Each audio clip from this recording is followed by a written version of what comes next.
घर में नित्य दिया जलाने से सुबह शाम, लक्ष्मी नारायण भगवान को बेलपत्र चढ़ाने से, लक्ष्मी नारायण को बेलपत्र अमावस्या के दिन चढ़ाया जाता है। दिवाली की तो पूरी रात चढ़ाना, 108 चढ़ाइए, 1108 चढ़ाइए, जो भी आप चढ़ा सकते हैं। बेलपत्र पर तीनों पत्तियों पर श्री चंदन से लिखें, गोरोचन से लिखें, तीनों पत्तियों पर लिखकर लक्ष्मी नारायण भगवान के ऊपर चढ़ाइए। इससे भी घर में बड़ी बरकत होती है। सबसे बड़ी बात है कि स्वभाव शीतल होता है, और जहाँ स्वभाव ठंडा होगा तो कम आमदनी पर भी बड़ा अच्छा गुजारा कर लेते हैं।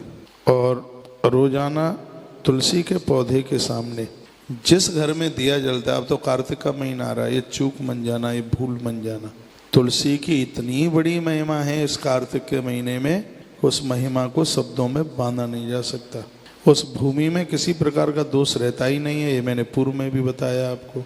जहाँ तुलसी को स्थान है, कार्तिक के महीने में उसको चुनरी उड़ाइए और सुबह शाम दिया जलाइए। आप अपने घर का एक आनंद देखेंगे। मैं आपसे यही तो चर्चा करने को बैठा हूँ कि घर का वास्तु दोष बिना तोड़ा फोड़े कैसे दूर किया जाए। कुछ भी तोड़ने की जरूरत नहीं है, ना बाथरूम तोड़ो, ना रसोई तोड़ो, ना मंदिर तोड़ो, लेकिन अपने आप को किन किन चीज़ों से, कुछ कुछ चीज़ों से आप जोड़ दो, सब ठीक हो जाएगा। सनातन की कुछ परंपराएं हैं। एकादशी का व्रत है, गौ माता को रोटी है, तुलसी की पूजा है और गंगा जल का आचमन। ये चारों चीज़ें घर में रहने वाले लोगों को देवता बना देती हैं। जो देवता ही बन के जी रहे होंगे वो काय को झगड़ा करेंगे, काय को कले करेंगे। और याद रखिएगा, जिस घर में कले नहीं होता उस घर से संपदा कहीं जाती ही नहीं है, वहीं रहती है। कल भी निवेदन कर रहा था, जहाँ सुमति तहाँ संपत्ति नाना, जहाँ बेपति तहाँ, जहाँ कुमति तहाँ बेपति निदाना। झगड़ा करने से, कलह करने से किसी की मृत्यु हो जाए, ये तो कोई बहुत बड़ी बात है नहीं, और वहाँ एक बहुत बड़ी गरीबी चल कर के आ जाए, ये भी संभव हो सकता है। कितना अच्छा लगता है, दो भाई मिलकर रहते हैं, एक दूसरे का आदर करते हैं, मान करते हैं, माता पिता भी प्रफुल्लित होते हैं कि हमारे बच्चे बहुत अच्छे हैं, बिल्कुल कुमार श्रवण की तरह। अच्छा लगता है। पूजा में एक लोटे में जल पूरे दिन भर जरूर रखें। पूजा में जैसे आपकी पूजा पूरी होती है तो उसमें एक लोटिया पानी भर के रख दें। फिर क्या करना है, दूसरे दिन सुबह उस बासे पानी को पूरे घर में छिड़कें आप। उसमें इतना वाइब्रेशन होगा अध्यात्म का, उसमें इतनी बड़ी ताकत होगी, तुम्हारे घर में किसी का जादू टोना टोटका अलाय बलाय जमीन में दोष ही नहीं रहेगा।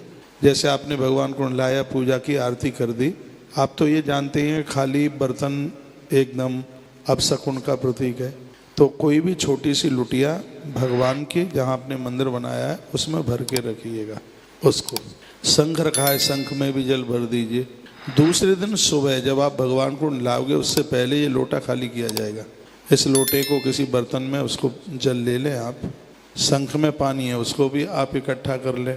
फिर उसमें कोई आम का पत्ता डाल लें, कुसार डाल लें, या हाथ में ही लेकर उसके ऐसे छींटे घर में आप कुछ ही समय के लिए लगा लीजिए। आप ये कहोगे कि महाराज जी आनंद हो गया है। आप भूल नहीं पाएंगे, नहीं भूल पाएंगे, पता है मुझे, क्योंकि मुझे पता है कि उसका प्रभाव ही इतना है।